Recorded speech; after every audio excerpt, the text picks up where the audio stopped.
And now our mission moment, Rosemary.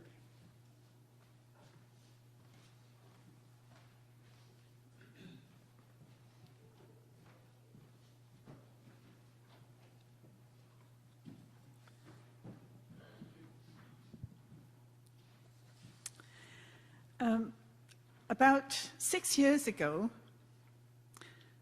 a group of teachers from across this town came together to address the needs of children in our community. It began as a small group, but it has grown as teachers have brought together colleagues and parents to address what has become a growing issue over the last few years. Children cannot learn on empty tummies. And far too many of them come to school in the morning. They've had no time for breakfast, or there's been no breakfast to eat. And they have to go through the day, often with skimpy lunches. And they go home, and there's not much food at home when they get there, because that's the way the economy has driven things. So parents are struggling to make ends meet, and money for breakfasts and lunches on school days is often hard to find. So TAP, Teachers Against Poverty, this is the organization that I am presenting this morning. Teachers Against Poverty have been addressing those issues for the children on a daily basis in the school. Oh, this has spilled over. It started just with looking after the kids in school and giving them food in school. And any child can go to get the food. It's not just limited. But this has spilled over since, in the last couple of years, to take in this whole Christmas season. And so the children make up a wish list, or the parents make up the wish list and give it to, and they give it to TAP, Teachers Against Poverty. I'm going to call it TAP because TAP is what I can remember, and you realize that's. Yeah. So at Christmas time, they need not just toys, but clothes, warm clothes for the winter. They need their winter jackets. And they need practical gifts as well, and food. So I went to the TAP office on Thursday. And I walked in the door. Dear, I'm not doing this very well, am I? The TAP office, the Teachers Against Poverty office, is in the alleyway leading from the parking lot where Shoppers Drug Mart is, going towards Lucky, what is it called?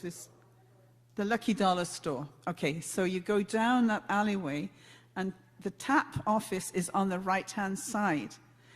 And I went in there on Thursday just to see, because I had never been there before, and I met Ed Reed. Now he's not a teacher, but he's someone who's giving all his time and effort to build a place where they can collect the toys and distribute them for the kids. So it's a newly painted, clean office where he works, and it is a very efficient place.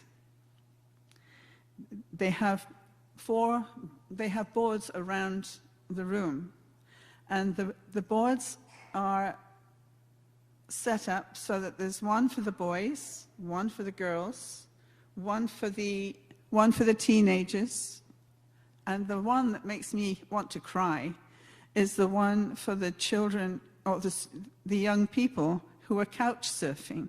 They never know where they're going to spend the night, and that to me is really, I don't know what it does to you, but the thought that there are children in this community that don't have homes, they have to go around looking for a bed for the night, that grieves me. Anyway,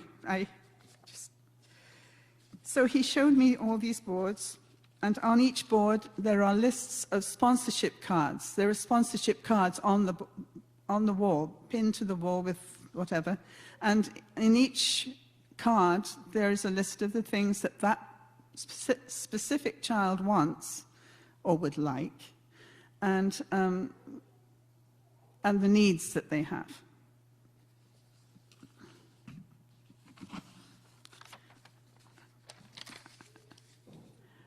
I thought someone else was going to do this morning, and I'm a bit, that's why I'm a bit off. Anyway, Ed Reed himself, was the person who met me at the door when I walked through. He is not a teacher, and he's on the construction crew. He's preparing the space for an influx of Christmas gifts and Christmas donations. What it takes now is for people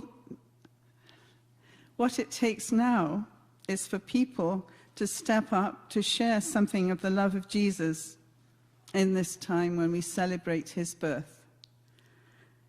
The needs are greater this year than they have ever been, and they are, well, the numbers have gone up because of the economy. Everybody's struggling financially. And they are asking that the gifts be dropped off by Wednesday, December the 6th.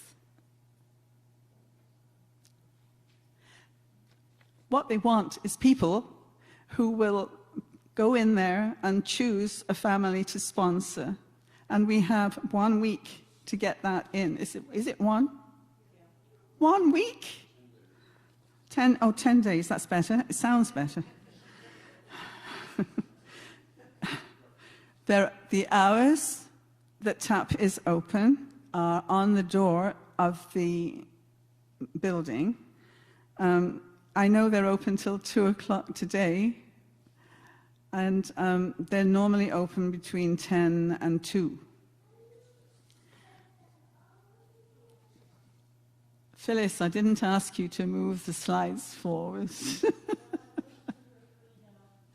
Okay, the final slide has the contact information for Teachers Against Poverty. If you have any questions or want some specifics about how to help, you can contact them.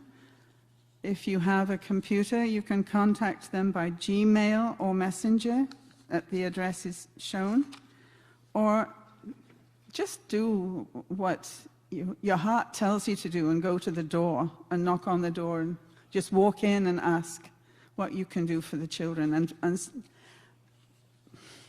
Okay, my own thinking is it would be good if we grouped together, because for us to do it on our own is a lot. But if we group together to help, we might be able to go out as a group to collect the gifts and then take them to deliver them. I hope you got that. Are there any questions for my muddled? No? You can talk to me at the end. Okay. I'm sorry if this was haphazard.